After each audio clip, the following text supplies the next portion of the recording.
Like 3.5 years, and for those of you here for the first time, you won't mind that. For everybody else, we got a ways to go. Yeah. Okay, so where I am, my book is called Don't Jump, and it's a fictionalized memoir, a novel, if you will. And Andi was a rock and roll promoter, and she recently married the love of her life for the second time, and she's 35, and it's the late 80s, and they're married. They've had this wonderful honeymoon, and they went to Europe and had a fabulous time, and they came back, and work is kind of stressful for them because Andi's a rock and roll promoter, and so she club hops a lot, and Lenny is a stand-up comedian, and those of you who know that can be stressful, but life is great, and they're madly in love. And because she's 35, a little anxious to get pregnant, because, the clock is ticking, and loud, and my mother's yapping, and all kinds of things, like her mother is yapping.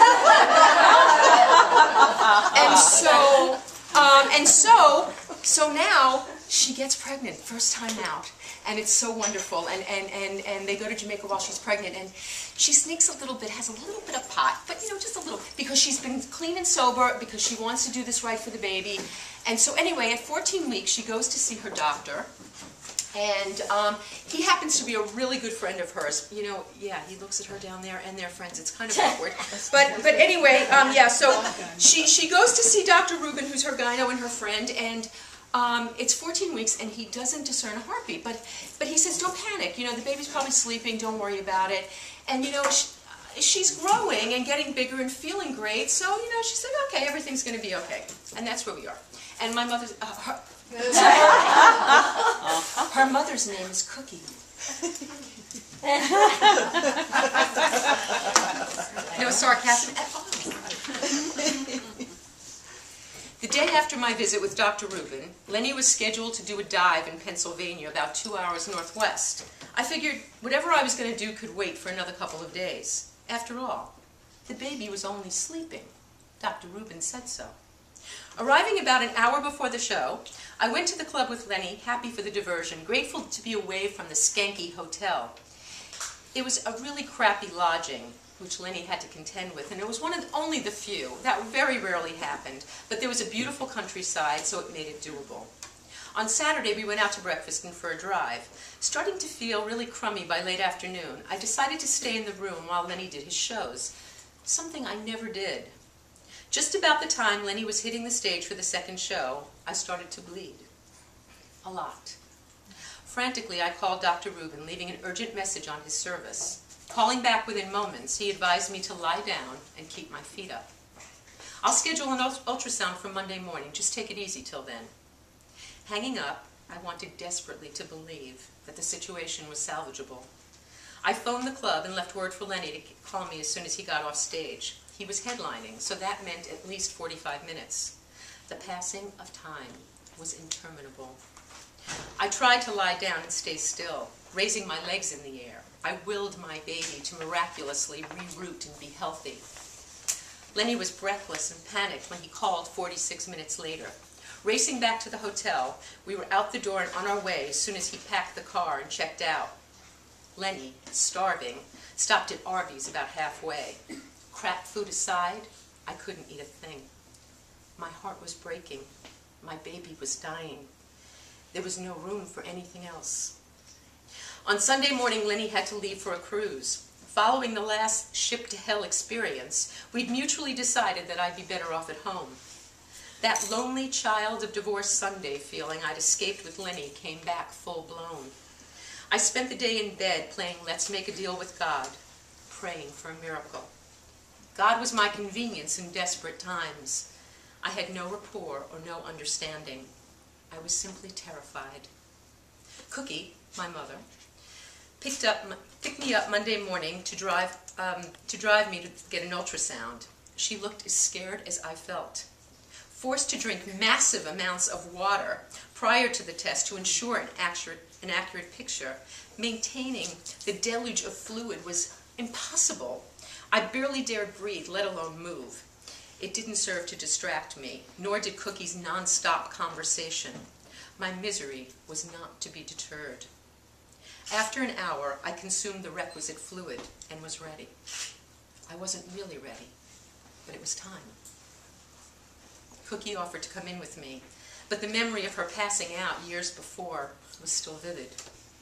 Luckily, the technician was a young girl with a sensitive, warm demeanor. In a soothing tone, she encouraged conversation as she prepped me. Let's see about that baby of yours.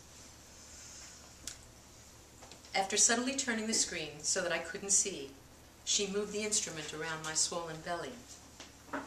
Did you find my baby? Is everything okay? I already knew the answer. She tried to turn away from me, but I could see her expression was grave as she bit her lower lip. Tell me, please, what do you see? I'm not supposed to say anything until the doctor has a chance to review the picture, she said apologetically. Please, please, just tell me. The fetus is dead, she answered. I'm so sorry. The tears came in a slow, steady stream at first. Was it a boy, I asked, already sure of the answer. Yes. That brought the flood. I'd spent months loving that baby, the child I was now never to know. Can I see my boy, please? Hesitantly, she turned the screen towards me. The fetus is very small. I'm going to try to take some measurements, she said softly. I'm so enormous. What does this mean? She smiled wanly and went about her business. Her expression quickly turned. What is it? She was concentrating on the task at hand, using a ruler and a machine to do some calculations. The fetus died at 6 weeks, August 14th. It's unusual, but it happens sometimes. The body holds on. The fetus appears to develop normally. I barely heard her last words. August 14th. We were in Jamaica that day. I'd had 5 hits of pot. I killed my baby in the back of Tyrell's taxi. In the deserved discomfort from the D&C that Dr. Rubin had performed, I stayed in bed for days, using that as an excuse for my lack of desire to do absolutely anything else. Staying at Cookie, she and Cy were due to leave for Europe the following day. I was to be alone with my heartbreak. It seemed fitting. The beginning of the just punishment for my inexcusable indiscretion. I called Lenny on the ship to shore. He was dutifully compassionate. But I knew the loss was different for him. He didn't have the same attachment. There was probably a certain relief at not having the added responsibility of fatherhood just yet. For me, there was a hole I had no idea how to fill. I ached for my baby, for motherhood, trying to imagine my life without it. Lenny and I were so good together. We shared every detail of each other's lives. Surely that would be enough. And yet, how could I be complete without a baby? I'd been a mother's helper, a babysitter, a counselor, a camp director, a teacher. Children had filled my life. Could I bear not having one of my own? I'd vowed that if nothing had happened, I'd never smoke again. Now that I was no longer with child, all bets were off. For a few moments, the pot worked, and I was numb. Ultimately, it couldn't diminish the emptiness. It pooled in my chest and wouldn't leave. I ached for my boy with every breath. I had no job, no baby, and no plan. When Lenny returned a week later, I was still stoned, listlessly wandering around the apartment. I needed to snap out of it. I needed to move forward. How? We couldn't even think about trying again. The dead fetus I'd carried for almost 2 months had left me a mess in mind and in body. Beyond motherhood, I tried to daydream about what I wanted to do. I couldn't come up with a thing. Creative visualization had worked many times in the past, and all I could see was a briefcase, a suit, and working in an office 9 to 5. Where the hell did that come from? I had no idea. I was a rock and roll promoter. But what was I qualified to do? I went to the Sharper Image and spent my birthday money on a black leather attaché. Okay, now what? Fate lent a hand. When things fell apart at Blue Room, I'd entertained the notion of starting my own business. I'd been hooking musicians up for years. With computer technology advancing, I thought about forming a database of talent that could be used worldwide for just such purpose. It was prior to the internet, at least as far as I knew. If a band needed a new drummer, punch in the criteria and then audition those of choice. Clubs wanting to book talent could listen and watch a tape performance, and so on. I did a bit of research with computer geeks to find out what was possible. I met with a few businessmen as potential investors, and I even had my lawyer check out the name that I'd chosen and draft an initial business proposal. When another promoting gig turned up, I abandoned my dream, as I had so many before. I was in the throes of a full-out depression when my friend Joseph called. He was recruiting for a couple of friends that were starting a computerized service to utilize casting directors seeking actors. He remembered my business proposal and thought it might be good to hook me up with this new company. He set up a meeting for me the following Monday. I hadn't expected to use my attaché so soon. I put together the most business-like outfit I could manage, which was no easy thing for a rock and roll promoter. I met with Nate and Morris, briefcase in hand. Both in their 60s, they were well-dressed and reeked of success. Their office was atop the building just east of the DKDS booth on Broadway with a spectacular view. There were 8 individual offices with windows everywhere overlooking Times Square, feeding into an enormous main room with couches and easy chairs throughout the space. Leading me to a conference room on the far side of the suite, we sat across each other and began the get-to-know. I filled them in on my business plan and my job experience, and before I even got to B-Bar, they wanted to talk salary. That was fast. They offered me a nice chunk of change. Less than I was making as a promoter, but it was a regular paycheck, no week-to-week wait and see.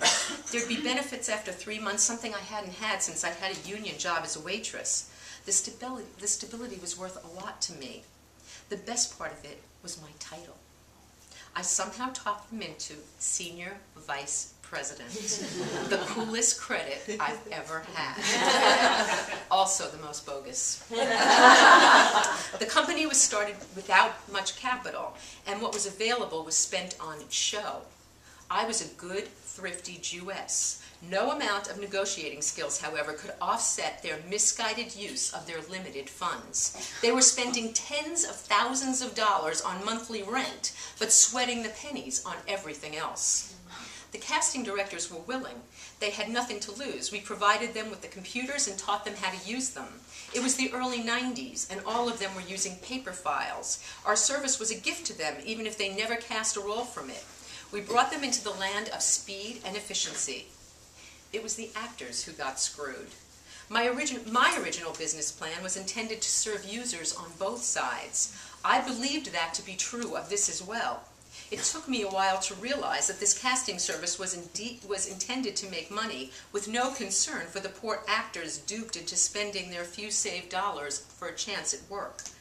They came to us with the promise that they'd be in casting directors' databanks, which was supposed to be used for actual casting. We did have a number of very successful casting directors aboard, but none were actually subscribing yet. They were getting the computers and the service gratis. Only 1 or 2 actually used the equipment for the intended purpose. In exchange, we put all of their existing files into the databank, and they continued to use their regulars for the actual calls. Perhaps a handful of actors at best actually got an audition of the hundreds we signed up. As the company's spokeswoman, I gave seminars and demonstrations getting the vulnerable to turn over their cash. Despite the calories, now if that's not Freudian, despite the salary, the office, and the title, I felt dirty working there. I spent hours daily trying to get the system used as it was intended, to no avail. It was almost a relief when less than 3 months later they went bankrupt, letting us know with 24 hours notice.